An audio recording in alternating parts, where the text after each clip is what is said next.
My name is Ahunna Eziakonwa. I am UN Assistant Secretary General, UNDP Assistant Administrator, and the Director of the UNDP Africa Bureau. Welcome. Quite a title and a lot of responsibility that you're managing. Tell us about some of the projects that you're working on right now. All right. So one of our really exciting projects right now is called Timbuktu. We know it is the largest initiative ever created to support the innovation ecosystem in Africa. So we're actually quite proud of this. And the idea is to mobilize as much as $1 billion to trust our young people who are innovating to solve development challenges and create jobs for their peers, but also to provide an ecosystem approach to supporting them to scale their businesses. Yeah, it was quite a wide-ranging project. It is. Yeah. I mean, here at GABI, you've been hearing about quite a few things: financing, Yes.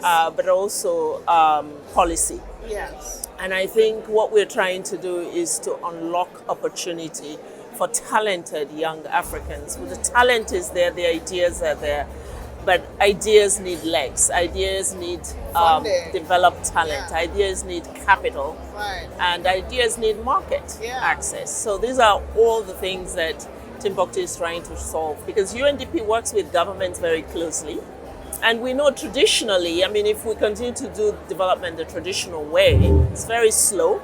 And what it's called for today in terms of the development environment is speed, scale, and sustainability. Yeah. Development money is drying up, but we know that for Africa, the opportunity is massive to bring in private sector, to touch on practically all the sectors that affect sustainable development, whether it's health, education, agriculture, but also to crowd in tech. Right. So the focus of Timbuktu is actually tech and tech-enabled businesses, which are powered by young people. But we do need to unlock opportunity for them and also reduce the regulations that strangle rather than stimulate their ability to scale their businesses. Yeah. So you mentioned capital. It's not very easy for African SMEs, African businesses, and young people to access capital. What work are you doing in that area? Right. This is the tragedy, really, because you know that the money is there, capital is there. A lot of it is sitting idle, whether it's in institutional capital, institutional investors, or within the public sector.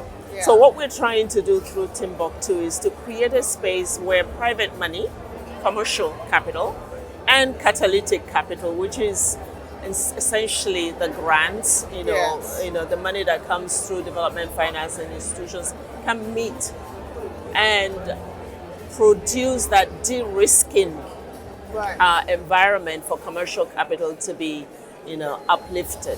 Because the problem that Africa has is the perception of risk. And particularly for early stage businesses, there's a lot of risk perceived, and investors don't want to go there unless, they really have some viability established. But how are you going to grow unless somebody has some faith in you at the beginning? Exactly. So where we come in is to really crowd in that early stage risk capital, and then really handhold the winners in that space, so that they have the opportunity to become, to go from idea to business. But also we want to bring in the universities. So another thing Timbuktu does is really to ensure that we create spaces in universities where our students can experiment, that they can incubate their ideas and they can connect to industry players. This is not something to be taken for granted. It doesn't happen unless you're intentional about it. And then the third leg is the policy, because again, we're finding that a lot of, even when they get capital, it's very difficult for them to scale because the policies are not favorable. So we're working with the African Union, we're working with governments to really adopt policies, regulations, startup acts, for instance, that favor the idea of borderless Africa.